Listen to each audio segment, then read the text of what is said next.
Chapter 11 Part F. Curious. She looked well enough when I saw her last, I remarked. Penelope followed me out. Don't talk in that way before the rest of them, father, she said. You only make them harder on Rosanna than ever.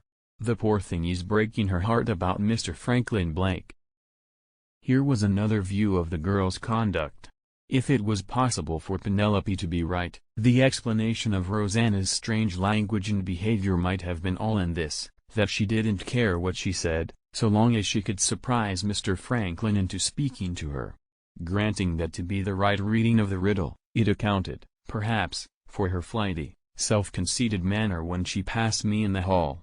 Though he had only said 3 words, still she had carried her point, and Mr. Franklin had spoken to her. I saw the pony harnessed myself. In the infernal network of mysteries and uncertainties that now surrounded us, I declare it was a relief to observe how well the buckles and straps understood each other. When you had seen the pony backed into the shafts of the chaise, you had seen something there was no doubt about. And that, let me tell you, was becoming a treat of the rarest kind in our household. Going round with the chaise to the front door, I found not only Mr. Franklin, but Mr. Godfrey and Superintendent Seagrave also waiting for me on the steps. Mr. Superintendent's reflections, after failing to find the diamond in the servants' rooms or boxes, had led him, it appeared, to an entirely new conclusion.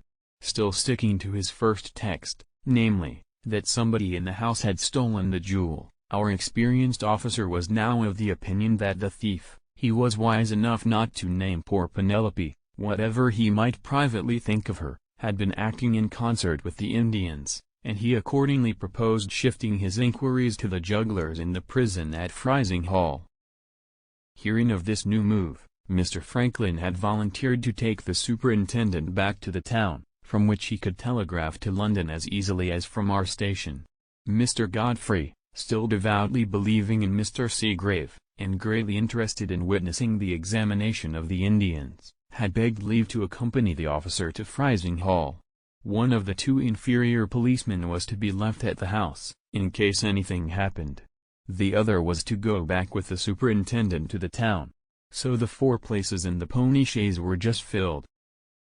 Before he took the reins to drive off, Mr. Franklin walked me away a few steps out of hearing of the others. I will wait to telegraph to London, he said, till I see what comes of our examination of the Indians.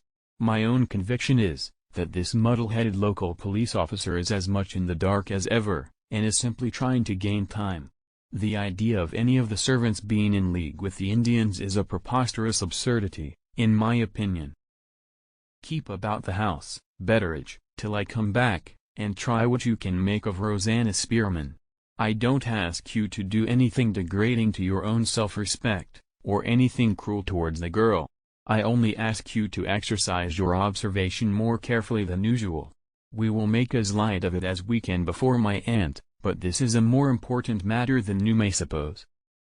It is a matter of £20,000, sir, I said, thinking of the value of the diamond.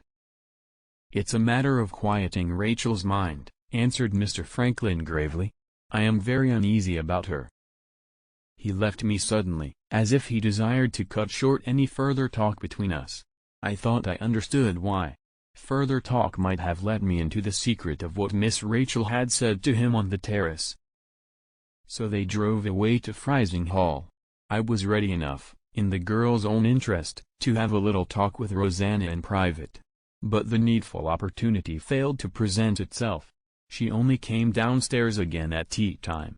When she did appear, she was flighty and excited, had what they call an hysterical attack, took a dose of sal volatile by my lady's order, and was sent back to her bed. The day wore on to its end drearily and miserably enough, I can tell you. Miss Rachel still kept her room, declaring that she was too ill to come down to dinner that day.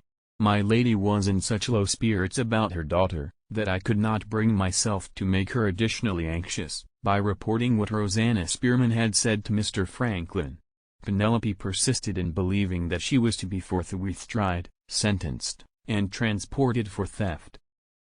The other women took to their Bibles and hymn books, and looked as sour as verjuice over their reading, a result, which I have observed, in my sphere of life, to follow generally on the performance of acts of piety at unaccustomed periods of the day.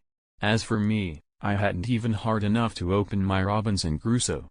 I went out into the yard, and, being hard up for a little cheerful society, set my chair by the kennels, and talked to the dogs. Half an hour before dinner time, the two gentlemen came back from Frysing Hall, having arranged with Superintendent Seagrave that he was to return to us the next day. They had called on Mr. Murthwaite, the Indian traveler, at his present residence, near the town. At Mr. Franklin's request, he had kindly given them the benefit of his knowledge of the language, in dealing with those two, out of the 3 Indians, who knew nothing of English.